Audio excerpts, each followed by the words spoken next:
लियो यानी कि सिंह राशि, आने वाला पूर्ण चंद्र ग्रहण आपके लिए कोई मुसीबत नहीं लेकर आ रहा है। देयर इज नथिंग मेजर जिसकी वजह से आपको परेशान होना चाहिए। इस महीने आप लोग तर्पण पर जरूर ध्यान दीजिए। तर्पण यानी श्राद्ध के समय पर अपने पितरों के लिए जो किया जाता है, जो रिचुअल, उसे तर्पण कहते हैं।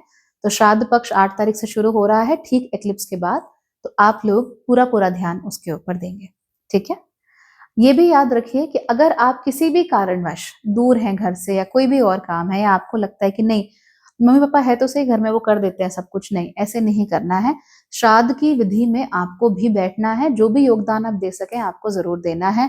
आप चाहे लड़का हो चाहे लड़की हो, कोई फर्क नहीं पड़ता। प्लीज वर्शिप योर एंसेस्टर्स, और प्लीज अपने जो पितृ हैं उनके लिए थैंकफुल जरूर रहिए। तो एक तो हो गया तर्पण। तर्पण नहीं कर सकते तो पितरों के नाम से आप दान जरूर कर सकते हैं।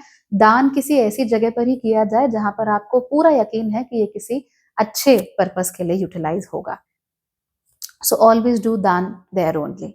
इसके अलावा आप लोग ये भी कर सकते हैं कि अगर आप बाहर रहते हैं, लेट्स से फॉरेन प्लेसेस में रहते हैं, कई बार वहां संभव नहीं हो पाता तर्पण वगैरह करना, कोई बात नहीं। ऐसे में आप लोग अपने पितरों को याद करते हुए जरूर कुछ खाना बनाकर बाहर रख दीजिए, घर की बाउंड्री पे या छत पर रख दीजिए। तो कौवा है या कोई चींटियां हैं वो आकर उसको खा लेती हैं। तो ऐसा मानते हैं कि पितृ हमारे तृप्त हो जाते हैं। तो आप ये काम जरूर करेंगे। वैसे भी आप सिंह राशि हैं, पितरों के आशीर्वाद से ही आपकी राशि बनी है, इसलिए पितरों को भुलाना आपके लिए अच्छी बात नहीं होती। प्लस ये जो चंद्र ग्रहण है, ये आपके 12वें घर के स्वामी आपके 7वें घर में जाकर ग्रहण अपने आप को लगा रहे हैं। सो बी केयरफुल। पितरों को बिल्कुल याद करना है। दिस श्राद्ध पक्ष is very important for you, ठीक है। अगर आप लोग फॉरेन स्पेसेस में काम करते हैं, फॉरेन जगहों पर काम करते हैं, तो वहां से आपको काफी नया इंटरेस्ट, काफी अच्छी चीज, काफी बज देखने को मिल जाएगा।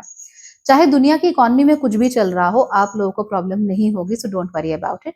इसीलिए लियो राशि के जो भी लोग देश के बाहर रहते हैं या अपने स्टेट के बाहर रहते हैं, वो लोग ज्यादा फ्लरिश करेंगे।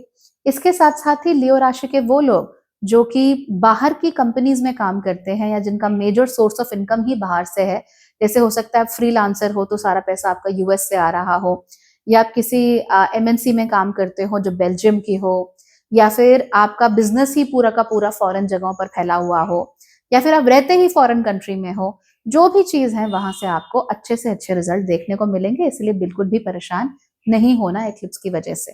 जैसा कि मैंने कहा, बस श्राद्ध अपना मन से करना, बाकी टेंशन लेने की कोई जरूरत नहीं है। हालांकि पार्टनर्स जो हैं, पार्टनर्स की वजह से आपको थोड़ी प्रॉब्लम हो सकती है। नाउ रिमेंबर, ऐसा नहीं है कि आपके बिजनेस पार्टनर आपको धोखा देंगे ही देंगे, ऐसा नहीं होता।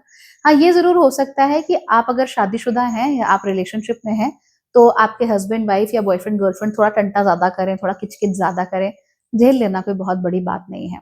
बिजनेस में अगर आपके मल्टीपल पार्टनर्स हैं, या फिर आपके मल्टीपल बिजनेसेस हैं जहां पर अलग अलग जगह आपके अलग अलग पार्टनर्स है, तो फिर आपको सिरदर्द हो सकता है। लेकिन उस सिरदर्द की वजह क्या होगी वो भी बता देती हूँ। वजह यह है कि आपने पार्टनरशिप के चक्कर में कई ऐसे लोगों को भी अपने साथ जोड़ लिया है जो कि उस चीज को बिल्कुल डिजर्व नहीं करते हैं। आप लोग जब पार्टनर्स बनाएंगे तो आपको केवल दो चीजों पे ध्यान देना है। या तो एब्सोल्यूट लॉयल्टी, आपको मालूम है कि भाई ये मेरा बंदा है, इस पर मैं भरोसा कर सकता हूं। और दूसरा है एब्सोल्यूट कॉम्पिटेंस, आपको मालूम है कि ये व्यक्ति को मालूम है कि वो क्या कर रहा है, उसको अच्छी जानकारी है, सो मुझे चिंता करने की जरूरत नहीं है। तो loyalty and competence are two things जो कि आप पार्टनर में ढूंढ रहे हो। लेकिन आपने क्या किया है, आपने अपने रिश्तेदारों को, अपने दोस्तों को, अपने पहचान वालों को भी अपने कार्य क्षेत्र में ठूंस दिया है। कोई मान लीजिए परिवार में कोई है, उसकी नौकरी नहीं लग रही, आपने बोला कि चल चल तू मेरे साथ बिजनेस पार्टनरशिप कर ले।